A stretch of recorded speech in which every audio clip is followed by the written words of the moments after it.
So I asked you to join me today because I wanted to let you know that I called Supervisor London Breed this morning to congratulate her on her victory and to wish her every success, both personally and professionally, in her new job as mayor of San Francisco.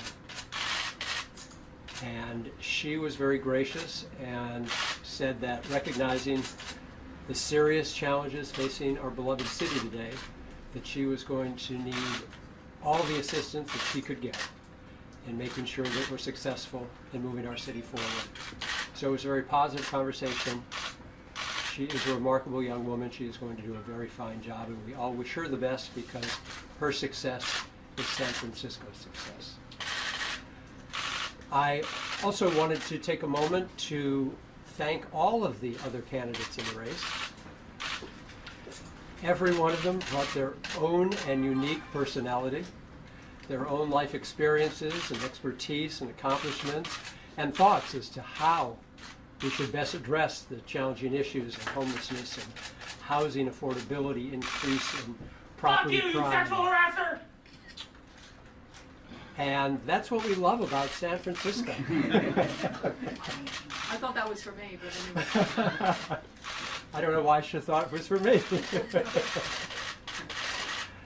But the other candidates in the race really kept me spirited and engaged and motivated. So I want to thank all of them, with a particular shout out to Supervisor Jane Kim, who was a great partner and fierce ally in making sure that the kind of change that we so fervently and passionately believe is necessary in City Hall to be able to benefit San Franciscans in a very profound way. I say thank you to Supervisor Kim.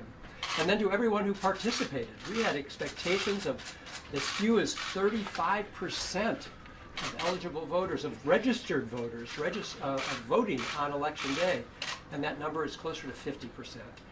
So to all of those who understood the message I was putting out and was inspired by the campaign that we successfully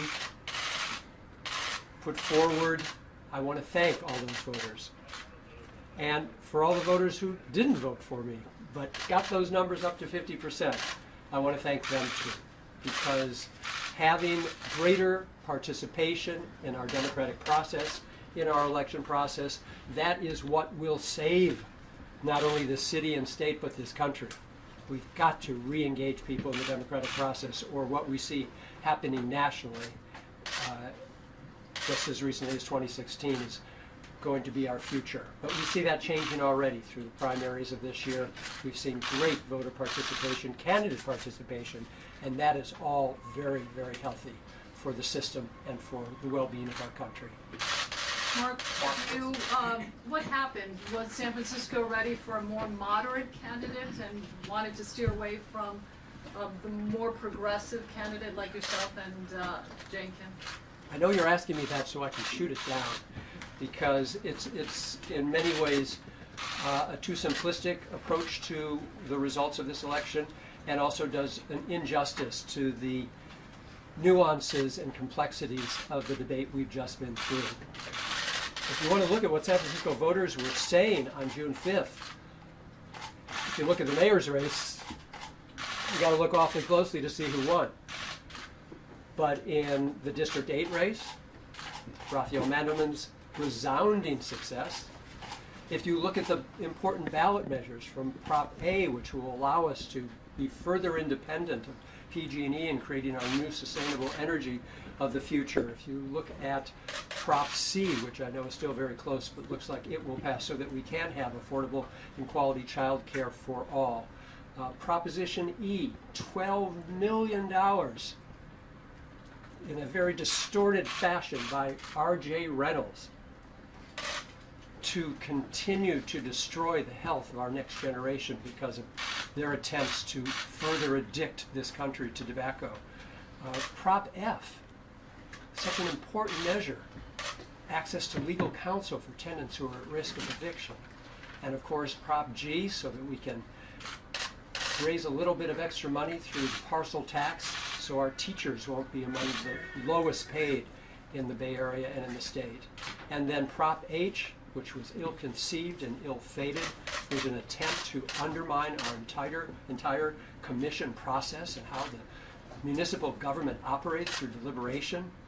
That was resoundingly defeated. So you want my assessment of what voters were thinking on June 5th, I take my hats off to them. They saw through a lot of money and distortion and found what I believe to be the right results. Mark, how would you like this campaign to be remembered in history?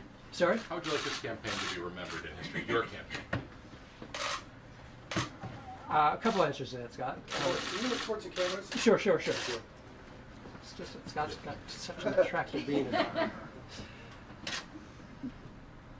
I'm told that this may be, and some of you have probably already done your research, that this is one of, if not the closest electoral decision for a mayor of San Francisco in our history. So it might be remembered in a footnote in that fashion, Scott. But otherwise, I think the election will be remembered, as is this time in San Francisco to be remembered, as a very challenging time for us.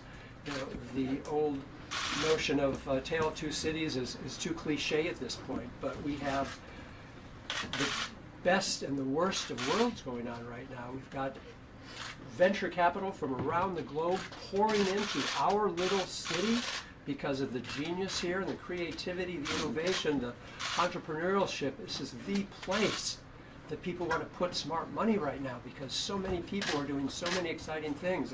That's not just by chance, it's because of public investment in higher education institutions and in other infrastructures that attract the best and the brightest. We have done that. We have done that, and they have followed to what we have created, and that's why they're here. And at the same time, as with everything, there is a shadow side, and too many people are finding themselves struggling just to stay in the city. That the income and wealth divide, much of it exacerbated by failed decisions going on in Washington, D.C. right now. This tax scam does not help us one bit. But I think the election will be remembered as the time is, a very challenging one. What's next for you, Mark? What's next for you? A perfunctory question, to be sure, but I will answer it most sincerely. There's a big and beautiful world out there. I have the rare opportunity to take a moment and get to decide what I want to be when I grow up.